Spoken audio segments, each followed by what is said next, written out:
Hola, muy buenas tardes. Bienvenidos a un nuevo programa de entrevistas hoy.com de Lora Televisión.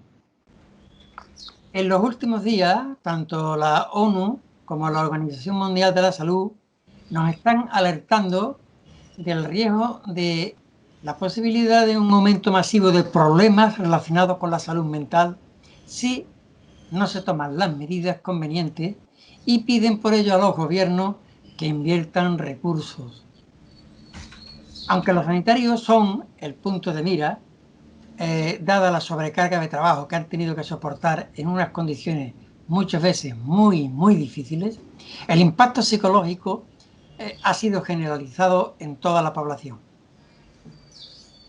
Los estudios que se están publicando de países que han sufrido antes que nosotros los efectos de esta pandemia, como son Japón, Corea del Sur, China, así lo atestiguan. Esta pregunta nos la hacemos en España. ¿Cómo estamos reaccionando nosotros? ¿Qué factores asociados lleva a esta situación? ¿Podremos asimilar los españoles y las españolas los nuevos hábitos de salud, de higiene, etcétera, que nos exigen las nuevas circunstancias? ¿Con qué actitudes tendremos que afrontar los retos y desafíos que se nos avecinan? ¿Puede provocar esta nueva situación o nueva normalidad que esperamos y a la que vamos abocados? ¿Puede provocar un éxodo urbano, a lo contrario de lo que siempre ha sido, que ha sido el éxodo del campo a la ciudad? Si se temen nuevos repuntes, como así lo advierten los expertos, ¿cómo podremos prepararnos? Tantas preguntas, tantos interrogantes ante tantas dudas y tanta incertidumbre. Bueno, pues está con nosotros para hablar, conversar y aclarar lo que podamos algunos de estos temas planteados. Está con nosotros Laura Velasco Bello. Laura es psicóloga en psicología familiar y también es psicóloga generalista sanitaria.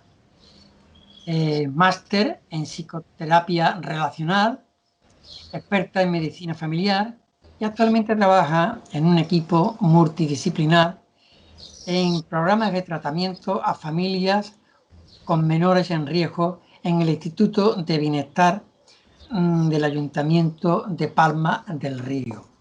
Laura, buenas tardes, ¿cómo estás? Buenas tardes, Federico. Encantada de estar con vosotros. Pues igualmente, ¿cómo has pasado estos días de confinamiento, sobre todo los más durillos? Bueno, pues ha habido un abanico interesante de emociones, ¿no? En primera fase de sorpresa, creo que todos estábamos en estado de shock, de asimilación de lo que estaba ocurriendo. Estábamos acojonados. Sí, estábamos asustados, no sabemos, y yo creo que todavía seguimos un poco preocupados con el devenir de esta situación, ¿no? Y no nos faltaban razones. No. Laura, el COVID-19 nos ha traído, bueno, pues por hacer un breve resumen, aislamientos, pérdidas de familiares, incomunicación con amigos y muchos de nuestros parientes, pérdida de trabajo, teletrabajo, paros y mucha gente sin recursos de supervivencia, tener que recurrir a ONG, cierres de escuelas, cierres de empresas. Hoy precisamente tenemos una noticia en la prensa horrible, ¿no? El cierre de Nissan, que va a suponer el despido de 3.000 familias, 3.000 puestos de trabajo directo y más de 20.000 indirectos. Ha supuesto anulación de agrupamientos, como por ejemplo todo lo que conllevaba el mundo de la cultura, cine, fútbol, eventos, bodas, hasta los funerales se han visto afectados, calles desiertas, mucha incertidumbre. Bueno, Laura, yo te pregunto a ti como psicóloga, ¿qué tipo de patología, de alteraciones psicológicas, de trastornos, perturbaciones, como queremos llamarle, está dejando esta pandemia? Bien. Una pregunta grande, pero era necesaria.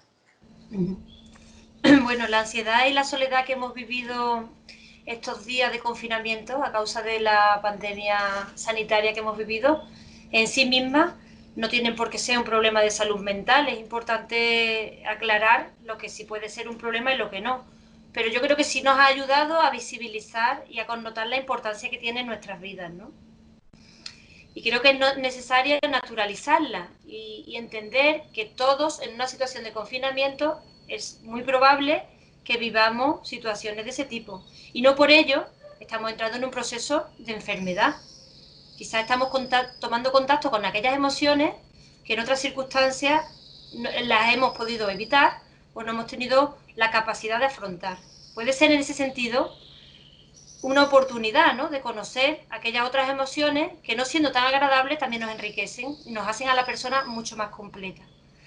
Eso estamos hablando en circunstancias en las que no se ha visto afectada de mayor gravedad. Si nos vamos a colectivos, como tú bien has dicho, que nosotros llamamos de mayor vulnerabilidad, por hacer sus circunstancias más frágiles, evidentemente sí podemos llegar a desarrollar problemas de otro tipo. Pero como tú bien decías, tenemos que entender que son una consecuencia a un problema, ¿no? Cuando los organismos internacionales alertan de esta situación, no podemos dejar de lado que están vinculados a una circunstancia social y socioeconómica.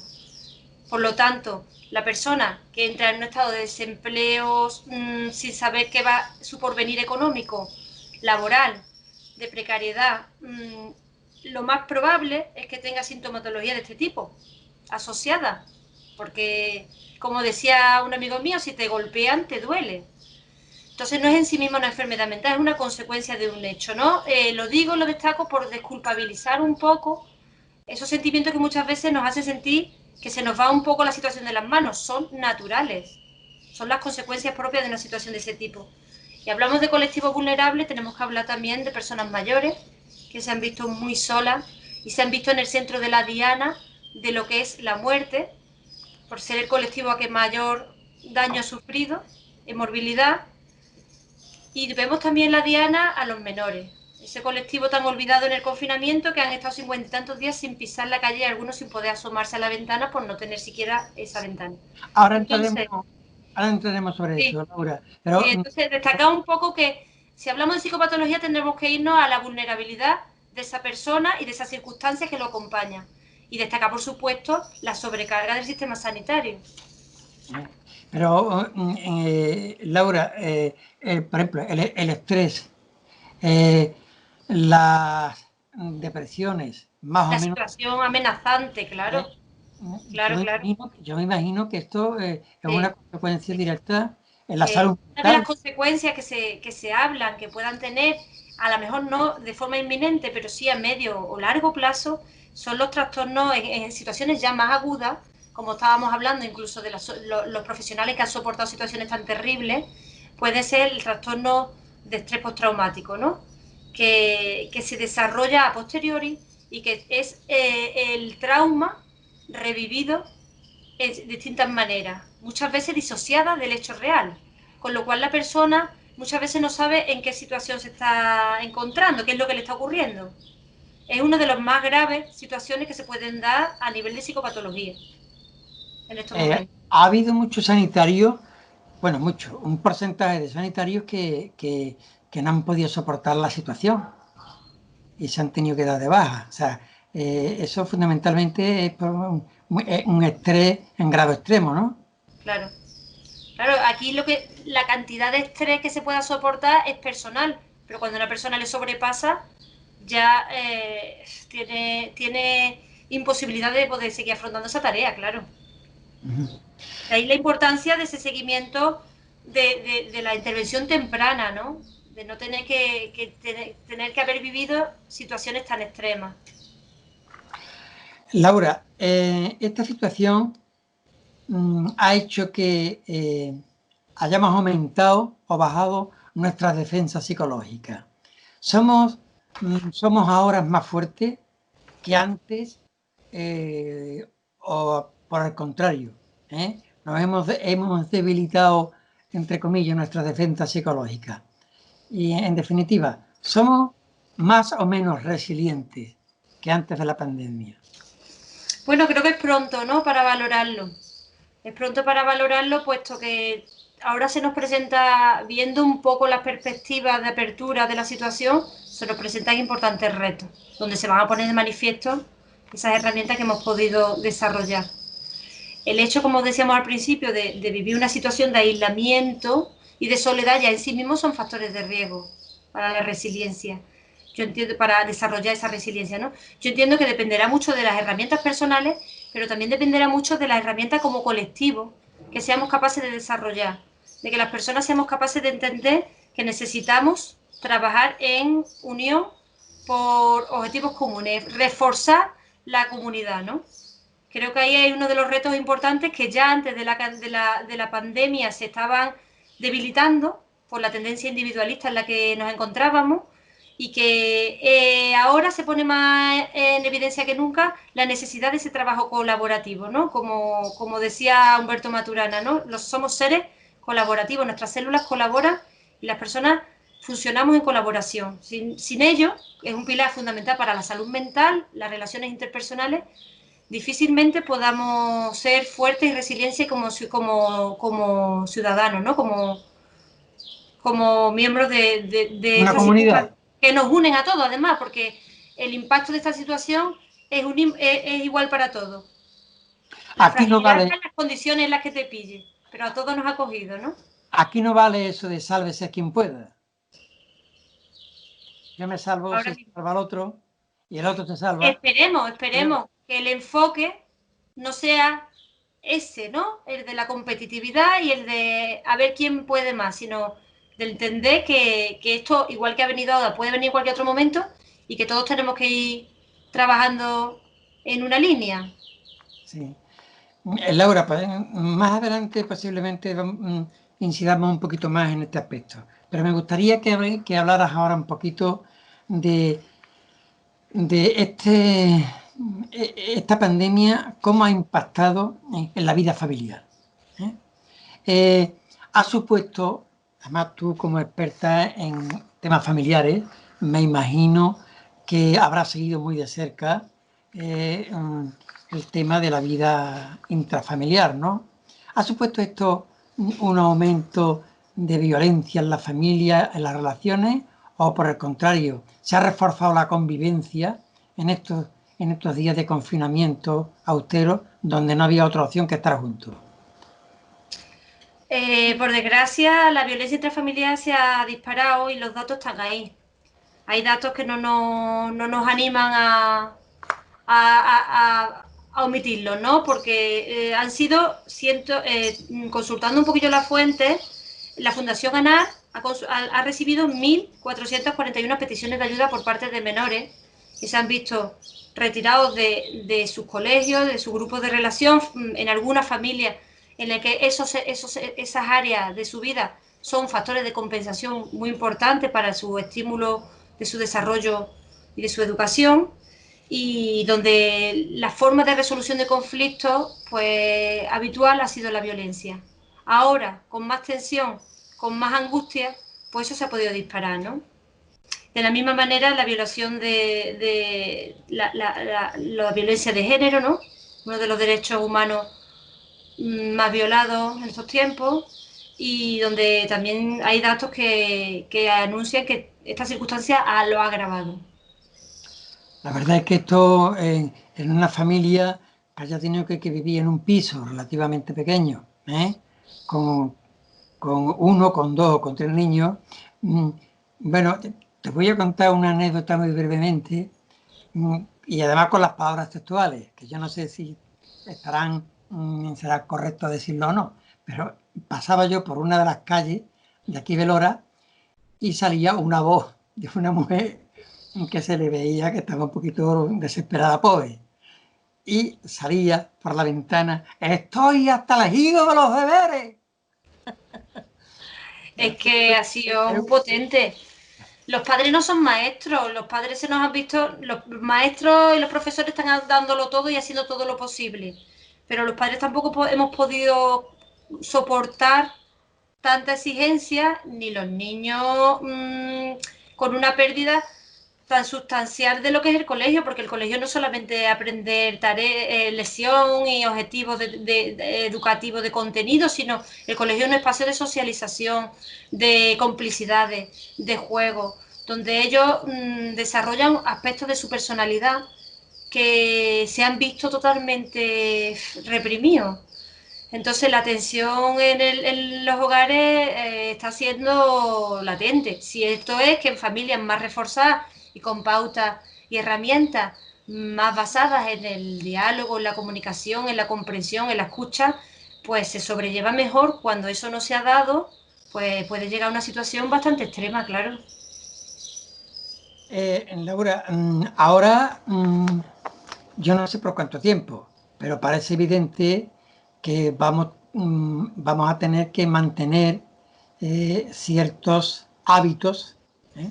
relacionales, nuevos hábitos de vida, y que, bueno, en algunos casos habrá que aprender porque son nuevos, y en otras veces habrá que desaprender porque estamos programados para otra forma.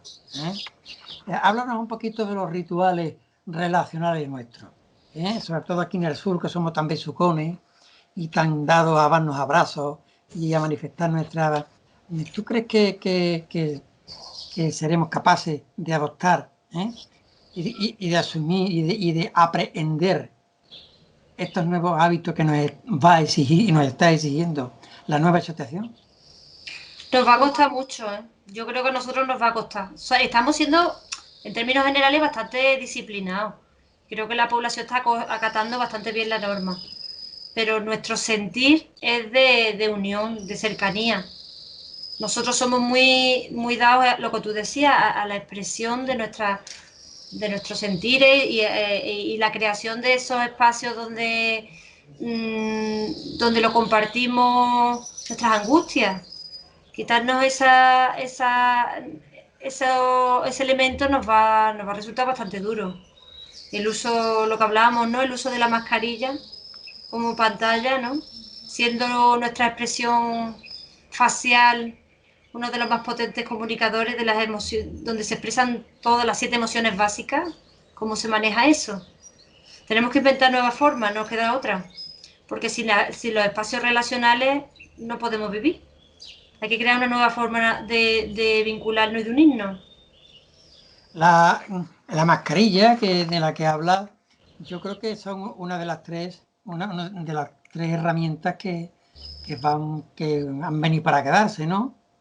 La mascarilla, el espacio físico, la distancia física o social, como le llaman, de los 2 metros, y la higiene de las manos. Pero las mascarillas, aparte de la función física que cumplen, de impedir que yo contagie, de que me contagien a mí, eh, yo creo que tienen un valor simbólico, ¿verdad? Una barrera simbólica, porque cuando tú ves a la gente con mascarilla, ¿a ti a qué te invita? A protegerte, claro, es una barrera, es una distancia que se crea, ¿no?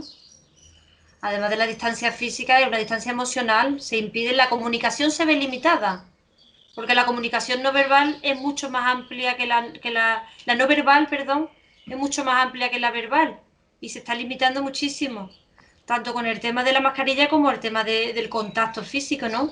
El tacto, que es una emoción muy poco mencionada, es fundamental porque a través del tacto podemos mandar señales a nuestro cerebro de señales emocionales de importancia, de muchísima importancia, ¿no? Hay un instituto de investigación del tacto en Estados Unidos que dice que mejorar la tensión alivia los síntomas depresivos, reduce el dolor y la liberación de hormonas relacionadas con el estrés. Y aunque la población haya acatado bien estas medidas de higiene, cierto es que somos seres sociales, nuestras relaciones interpersonales son uno de los pilares fundamentales de nuestra salud emocional y que tenemos el reto ahora de buscar formas de vinculación. No solamente una comunicación vacía, sino de crear vínculos que nos haga sentir que estamos en colaboración. Sí, y no por ello, la comunicación, tanto verbal como no verbal, debe de disminuir, ¿no? Es cuestión de acostumbrarnos, ¿no? De acostumbrarnos a comunicarnos a través de ciertas dificultades o ciertas barreras, ¿no? Cierto. Hay algunos sociólogos que apuntan, ya lo decía en la introducción, que apuntan a un cierto éxodo urbano, ¿eh? La gente, hay un sector de gente que ha puesto la mirada en el mundo rural, ¿eh? Bueno, de hecho, ahora con las dificultades que hay para ir a la playa, que suelen ser centros de aglomeraciones grandes en verano, pues la verdad es que por aquí, por la zona de Lora y por la zona de la Sierra Norte, pues la gente se están dando tortas por alquilar un chalet o una casa de campo, ¿eh? Yo no sé si esto será momentáneo, ¿eh? Una cosa puntual, o ha venido para quedarse, ¿eh? Eh, mm, Según tu criterio y desde la psicología, ¿qué habría que cambiar en las ciudades para que fueran más habitables y más saludables mentalmente? Bien, se habla ya de importantes esfuerzos económicos que se van a hacer a la hora de la inversión en esta situación económica, ¿no? Y creo que es fundamental que no se pierda esa perspectiva integral, ¿no? Donde se tenga en cuenta esa equidad de las personas, la sostenibilidad de las ciudades, como tú dices, la habitabilidad, que sea más saludable y ya hay informes que orientan en la dirección que tú dices, ¿no? El hacer una ciudad para las personas. Ahora mismo, como hablábamos antes de la prioridad o del valor de lo competitivo, la ciudad está más orientada a la producción. Se habla de la necesidad de que sean ciudades donde el ciudadano tenga el acceso a sus servicios de forma más inmediata. Y se evitaría, se hablan de prevenir hasta 700 muertes prematuras al año en estudios que lo ponen en evidencia, ¿no? Por el nivel de contaminación que se genera, la falta de accesibilidad a los recursos, etcétera. Son ciudades que requieren el cambio del suelo, que requieren reducir la dependencia del coche. Actualmente hay alrededor de 1.000 millones de automóviles en el mundo y casi el 50% de los viajes en coche son para distancias de menos de 5 kilómetros. Con lo cual, todo eso requiere de una inversión importante en el cambio de infraestructura, pero también en la parte educativa que las personas tenemos que asumir como responsables de ese colectivo que somos, ¿no? Los espacios verdes son fundamentales. Ya hace mucho tiempo que muchas ciudades, que muchos tratados los recogen y que no siempre son tenidos en cuenta. Y creo que otro factor muy importante es el tener en cuenta la iniciativa ciudadana, ¿no? La parte de colaboración de los ciudadanos y la parte de lo que es la participación ciudadana en la construcción de esa ciudad en base a las necesidades de las personas que la habitan, no de las personas puntuales que sacan créditos de ellas, ¿no? Laura, cuando vemos, por ejemplo, en las informaciones de los telediarios, que los fines de semana, que por ejemplo en Madrid, los viernes, bueno, hasta antes de la pandemia, todavía no está, pero esa explosión tan grande, masiva, de gente saliendo de la ciudad, ¿de qué huye y qué va buscando? Yo creo que libertad, pienso que libertad de poder encontrarte en un entorno más sano, ¿no? Alejado de eso, de esa contaminación, de ese ruido esa carga que se soporta en el día a día con esa cantidad de estrés. Pienso que ese bienestar se encuentra de esa manera, huyendo de eso, ¿no? Encontrando espacios naturales que se acerquen un poco más a lo que la persona de forma natural necesita. Entiendo. Hay un filósofo coreano que no es que se haya puesto de moda ahora, sino que lo vamos conociendo un poquito más, que se llama Byung-Chul Lan, que tiene una frase que me ha llamado la atención y viene a decir que el virus ha venido a agravar la soledad y el aislamiento que dominan nuestra sociedad. Pues bueno, esto me lleva a mí a pensar que ante la cantidad enorme de ancianos muertos en residencia, ¿eh? Y que tristemente esta pandemia ha sacado a la luz sobre los cuidados que le estamos dando a nuestros mayores, yo me hago la pregunta, yo no dudo de que muchos han muerto pues porque se han contagiado y además de la manera que se han contagiado en muchas ocasiones por falta de recursos y atención adecuada. Pero ¿todos han muerto por el virus o también la soledad y el abandono ha influido? Es probable en una situación de tan extrema angustia, es probable, las mismas defensas, eso está ya más que validado, ¿no? El sistema inmune se debilita brutalmente. El mismo miedo, el pánico, la situación de sentir que no hay horizonte, puede llevar a la pérdida de muchísimas de las funciones vitales, claro. No tenemos datos para ello, pero sí que el factor de la inmunidad se debilita ante situaciones de estrés importantes y de la importancia de las relaciones humanas, como venimos diciendo a lo largo de la entrevista, están ahí. Están ahí y han podido contribuir, claro. Me gustaría que profundizaras un poquito, Laura, en la relevancia que el miedo está jugando en toda la situación que estamos viviendo. El miedo tiene dos caras. Tiene la cara de la ansiedad como elemento más sintomático fisiológicamente, ¿no? Donde uno siente... La ansiedad no es todo miedo, pero el miedo sí tiene mucho componente de ansiedad, donde uno siente esa angustia física. Y luego tiene la cara del pánico, que es donde ya no existe elemento que lo argumente, ¿no? El miedo es, yo siempre pongo el ejemplo de una mancha de aceite, ¿no? Que cae una gotita, pero puede mancharlo todo. Expande. Porque nos puede llevar a lugares que no existen y que nos llevan a descompensarnos y a perder el control de determinadas situaciones. Y el miedo ha sido uno de los elementos transversales en toda la vivencia de la pandemia. Yo creo que todos hemos sentido miedo, los medios nos han transmitido mucho miedo y entiendo que había un elemento de contención ciudadana, ¿no? Para acatar las medidas, para que tomáramos conciencia, pero tiene luego ese doble sentido, esa doble partida o esa contraprestación de impedir que las personas podamos tomar el control de nuestras vidas. Hay también gente que dicen que si no tuviéramos miedo, que si perdiéramos el miedo, pues seríamos catastróficos. Claro, el miedo también es adaptativo, es un medio de protección. Un cierto componente de miedo es necesario, si no nos lanzaríamos ante cualquier peligro y pone en marcha en nuestro cuerpo mecanismos de protección. Pero este miedo prolongado, dilatado en el tiempo, sí puede llegar a generarnos falta de herramientas de control de lo que estamos viviendo y de poder darle soluciones a nuestro día a día, ¿no? Y nos debilita.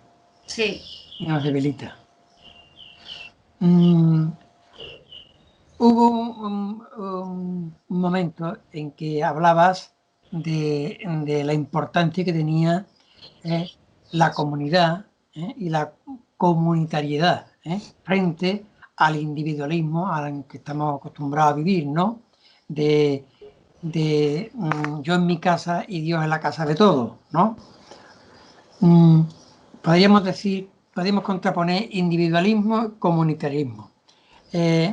A ti, desde el punto de vista psicológico, sin entrar en componentes políticos necesariamente, ¿a ti qué te ha parecido la gestión de esta pandemia desde el área de conocimiento tuyo, que es la psicología?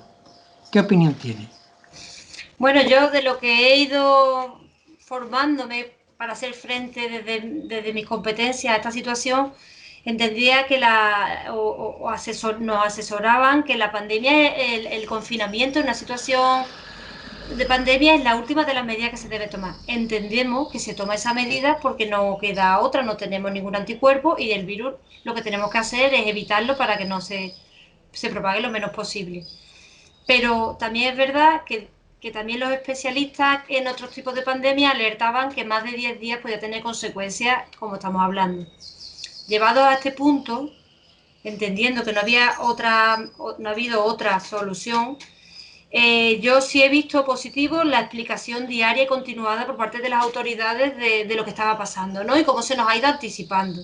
Creo que eso ha estado bien gestionado, pero sí he echado en falta que esas mismas explicaciones y esas mismas ruedas de prensa diarias se hayan hecho en torno a los factores colaterales que estamos hablando, que derivaban de la situación de pandemia. Especialistas de otras áreas que pudieran ayudarnos a entender qué estaba pasándonos y qué podía pasarnos dentro de nuestras singularidades, ¿no?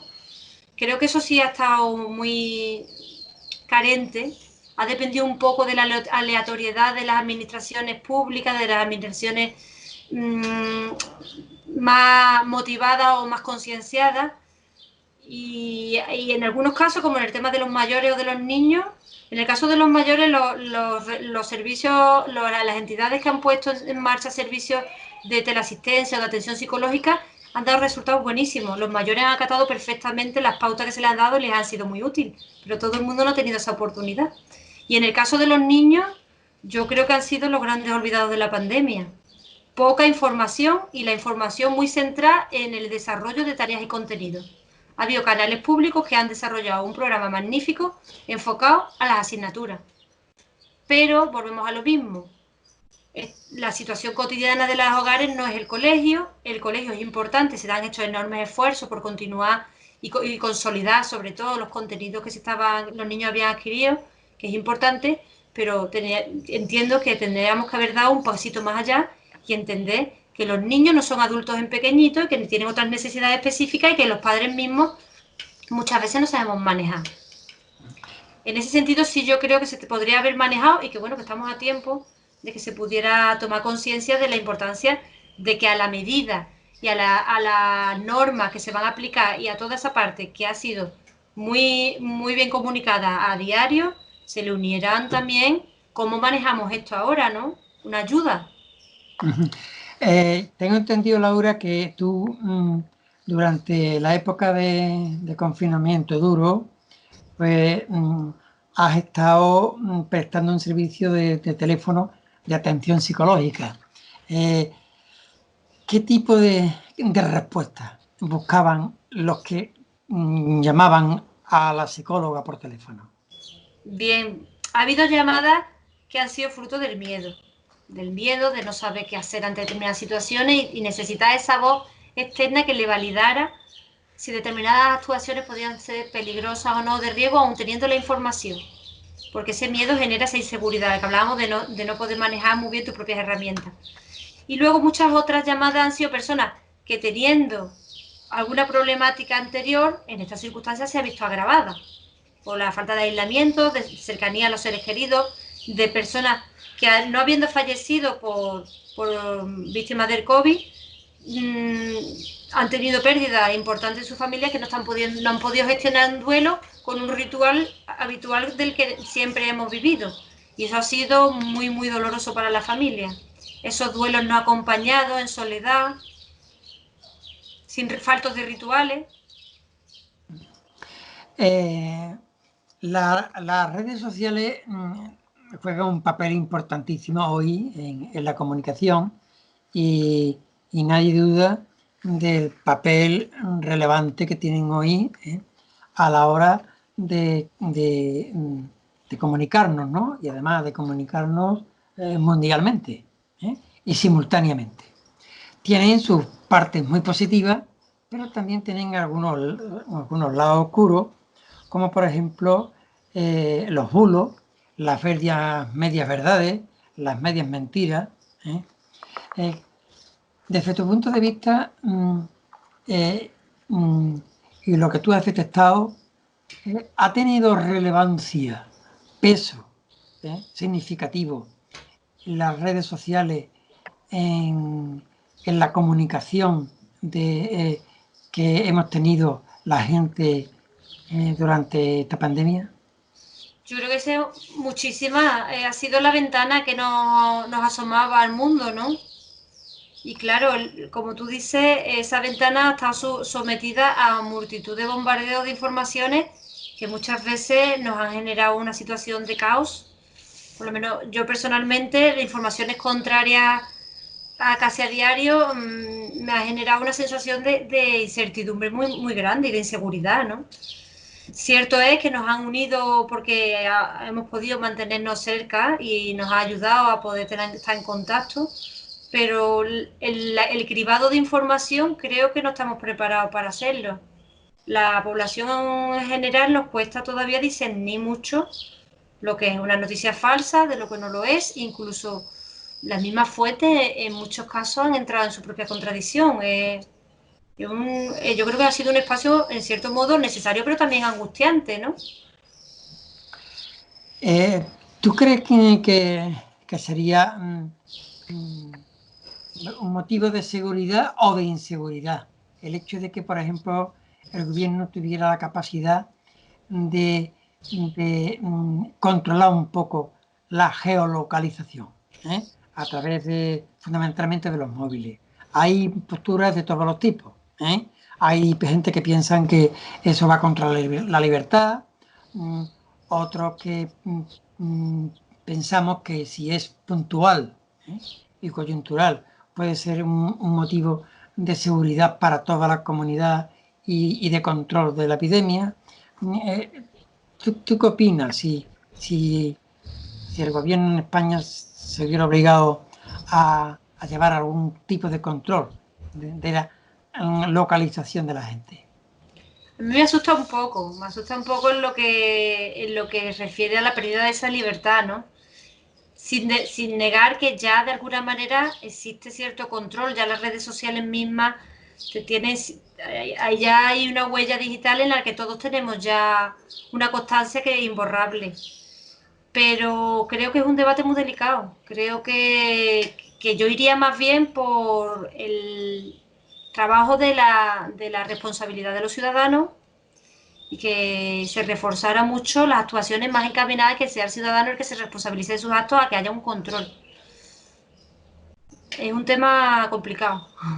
Hablando de responsabilidad comunitaria, yo quiero que nos centremos ahora en un sector muy concreto, porque en términos generales, pues podemos decir que hemos sido responsables, porque si los ciudadanos no hubiéramos guardado las normas, evidentemente el contagio no se hubiera quitado, porque el virus no se mueve, nos movemos nosotros. Entonces, la desmovilización ha sido clave y si la pandemia vamos camino de vencerla es porque nuestro comportamiento es evidente. Pero ahora que se ha abierto la mano, que vamos ya a camino de una cierta normalidad, pues hay un sector social que son los jóvenes, y cuando digo jóvenes no me refiero solamente al típico adolescente, pero al joven de 30 años, al de 20 años y al de 14 años, que los estamos viendo en las placitas, en pandillas, que no llevan mascarilla, que no guardan la distancia, en fin, que nos ponen a todos, a los mayores ya, nos ponen un poquito nerviosos. Yo no quiero demonizarlo en absoluto, ni quiero culpabilizarlo de nada. Simplemente es que me dieras tú una explicación psicológica del comportamiento de estos jóvenes que, sabiendo que lo que hay, y que ellos tienen menos posibilidades de que les afecte el virus, no toman conciencia de que sí pueden hacerle pupa a sus padres y a sus abuelos y a sus vecinos mayores. Explicación Bueno, psicológica. yo creo que la explicación está en el desarrollo neuropsicológico de esa etapa, ¿no? De la etapa de la adolescencia. Cierto es que es una etapa que bien, en teoría, que es una de las etapas donde la juventud está focalizada al mayor potencial del consumo, hoy por hoy se dilata hasta edades que ya no corresponden, motivados porque es el foco donde la sociedad de consumo se centra. Pero la propia adolescencia ya de por sí es una etapa bastante desconocida, ¿no? Todo se le identifica con el cambio hormonal y ciertamente existe en el desarrollo neuropsicológico una serie de cambios que afectan a ese tipo de conducta, ¿no? Por ejemplo, el tema de la corteza prefrontal, que desempeña un papel fundamental en la evaluación de los riesgos y en el control de los impulsos, se encuentra en una situación todavía inmadura y en un proceso de desarrollo. A ello se le une también la hiperexcitación del sistema cerebral mesolímbico, que es el lugar de los cambios hormonales, puberares, la recompensa y la mayor sensibilidad cerebral a la dopamina. Son un cóctel que hace que muchas veces nuestros adolescentes no tengan la capacidad de entender o de acatar esa contención que los adultos ya sí adquirimos, ¿no? Entiendo que nos justifica que los padres, la comunidad, tendremos que estar encima de esa labor, pero sí entender que se da esa particularidad. Los adultos tendremos en nuestra sociedad una visión bastante adultocéntrica en la que tendemos a ver tanto adolescentes como a niños, como pequeños adultos, como nosotros, y tendemos a verlos como capaces de llegar a entender o a comprender el mundo como nosotros. Y eso no es real. El desarrollo, como ya sabemos, cerebral es progresivo, va madurando en las distintas etapas de la vida y en la adolescencia concretamente se da esa falta de control social y esa falta de contención a la hora de acatar esas normas, ¿no? De ahí esa reverdía, de ahí muchos problemas que se dan en esa etapa en cualquier familia, fortalecida en sus vínculos y con herramientas buenísimas que muchas veces consultan porque no entienden qué está pasando y no entienden a sus hijos, ni sus hijos se saben entender a ellos mismos. De todas maneras, Laura, algo habrá que decirles, ¿no? Claro, claro. De qué forma, según tu criterio, habría que comunicarle a los Claro, adolescentes para que lo entendieran lo mejor posible, que tienen que colaborar claro. y que aunque ellos... Claro, pienso que eso, perdona Federico, empieza en etapas ya más tempranas, ¿no? Desde la primera infancia, el sentido de responsabilidad con los demás y con uno mismo es una semillita que se tiene que ir cultivando en el desarrollo de esa conciencia moral y de ese valor que está dentro de la familia y que de alguna manera los valores que hay dentro de casa todos sabemos que no se pueden transgredir. No sé, muchas veces no se hace falta que se digan, pero cada uno sabe en su casa lo que no puede, eso no se puede tocar. Y lo que Hay, sí, hay límites que hay que exacto. respetar. Y el Sí o sí. respeto a los demás y a la convivencia es un valor de los que se pueden trabajar desde el principio. Entiendo que ya llegada a la adolescencia, si eso no se ha ido viendo en los modelos parentales, va a ser más difícil que luego se pueda gestionar. Sin duda, claro, hay que trabajar con ellos de igual manera y de forma incansable, pero sin llegar a los conflictos y a las escaladas de violencia que ellos utilizan mucho, porque esa misma inseguridad que gastan nos llevan a situaciones muchas veces que no creo que sirvan. Laura, vamos a ir ya recogiendo un poquito vela y vamos a ir procurando hacer un poquito de síntesis. Eh, yo creo que todo el mundo, lo quiera o no, a su modo y según su nivel de conciencia y su nivel de conocimiento y de experiencia más o menos amarga, con que haya vivido o esté viviendo esta pandemia, habrá sacado sus propias conclusiones y sus propias lecciones, ¿no? Tú como psicóloga, ¿qué lecciones crees tú que tendríamos que sacar, no solo individual, sino colectivamente, de esta experiencia que hemos vivido, pero que seguimos viviendo y que todavía no sabemos hasta cuándo va a llegar? ¿Qué grandes lecciones crees tú, a grosso modo, que tendríamos que sacar? Hombre, a nivel individual, creo que lo hemos hablado antes, la importancia del autocuidado, el integrar en nuestra vida cotidiana prácticas que nos ayuden a cuidarnos a nosotros mismos. Parece que nunca tenemos tiempo para eso, ¿no? Que no somos lo suficientemente importantes para sacar tiempo en nuestra vida para integrar aquello que nos hace sentir mejor de una forma sincera y honesta con nosotros mismos, ¿no? Creo que eso es algo que todavía nuestra cultura tiene mucho que trabajar y que cada uno de nosotros tenemos mucho que integrar y que descubrir. Y a nivel de colectivo, pues no está ajeno tampoco. Si yo aprendo a cuidarme, sé cuidar de los demás y sé entender que determinadas acciones mías ayudan o perjudican, ¿no? A nivel de colectivo, ya lo hemos dicho de forma reiterada a lo largo de nuestra conversación, el concepto de productividad, hasta qué punto nos está ayudando y no cambiarlo, o la necesidad de integrar la colaboración como generador de vínculos y generador de comunidad simbólica. No una comunicación alejada de la comunidad, sino una comunidad basada en vínculos que muchas veces no son ni hablados. Porque fíjate, ¿no? El tema de Las Palmas, a las 8 de la tarde no hablábamos, pero nos sentíamos juntos, unidos, fuertes. Todos estábamos luchando contra una situación que nos ha unido. Pues ejemplos como ese yo creo que significan mucho. ¿Tú crees que vamos a salir mejores de lo que entramos en la pandemia? Yo quiero pensar que sí, claro. Yo creo que sí. A nivel personal, sí. El problema es lo que nos suele pasar mucho, es el problema de la memoria. Solemos tener ciertas dificultades de recuerdo de las cosas traumáticas de nuestra experiencia como ciudadanía. Y es importante tener cierta memoria y recordar que en un momento la vida da un giro y en lo que hemos basado nuestro bienestar queda totalmente relegado a un segundo plano.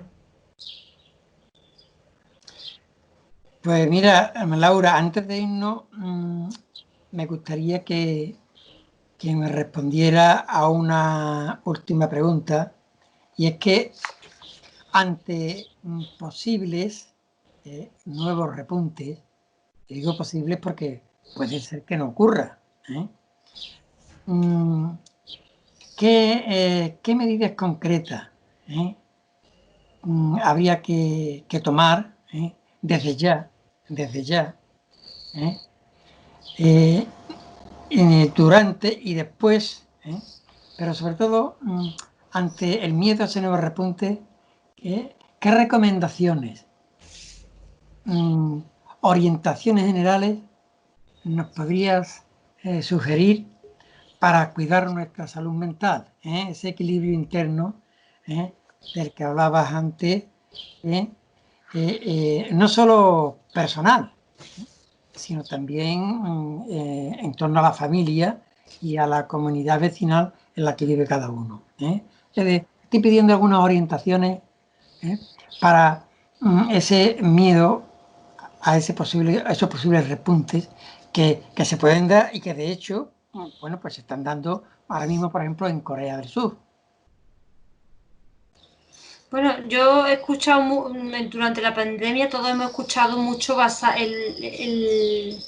la búsqueda de la solución a través de esa vacuna, de ese tratamiento, pero he escuchado muy poco hablar de lo que es el trabajo de la salud desde el desarrollo de nuestra propia inmunidad, ¿no?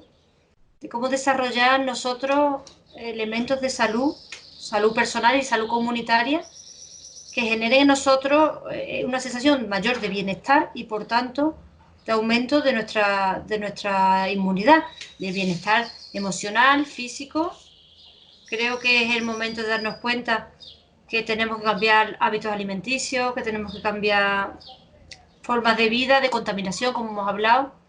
Todo ello hoy en día se sabe que genera potencia nuestra inmunidad y nuestras defensas ante todos aquellos elementos que puedan venir de una forma más o menos virulenta.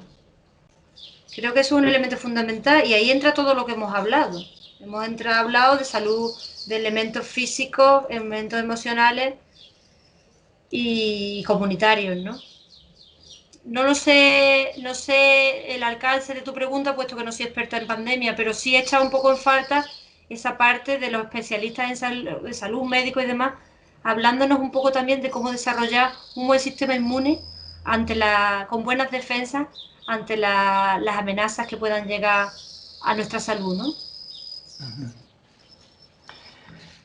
Pues muy bien, Laura. Yo sé que el tema este es muy amplio, es complejo y además muy extenso. De todas las maneras, yo creo que hemos tocado aspectos fundamentales y la verdad es que yo personalmente estoy muy contento de esta conversación tan productiva que hemos tenido. Los efectos colaterales, que no son tan colaterales, que está teniendo la pandemia desde el punto de vista psicológico son muy importantes, como ya hemos visto y como tú has explicado. Yo espero que con esta entrevista pues hayamos prestado un servicio a la población y la audiencia que nos escucha, y te agradecemos muchísimo pues tu disponibilidad y el tiempo que nos has dedicado, que no ha sido poco. Gracias a vosotros y especialmente a ti, Federico, darte la enhorabuena por el programa tan interesante que estás llevando a cabo. Creo que en Lora hay una suerte, ¿no?, de tenerte. Yo creo que la suerte la tienen contigo de tenerte como psicóloga en Palma. Bueno, pues lo dicho, esperamos que esta conversación, esta entrevista que hemos tenido con la psicóloga Laura Velasco Bello, pues haya sido de interés para todos ustedes. Y lo de siempre, seamos precavidos, seamos prudentes, respetemos las normas y entre todos seremos capaces de salir de esta sanos y salvos. Hasta nuestro próximo programa. Muy buenas tardes.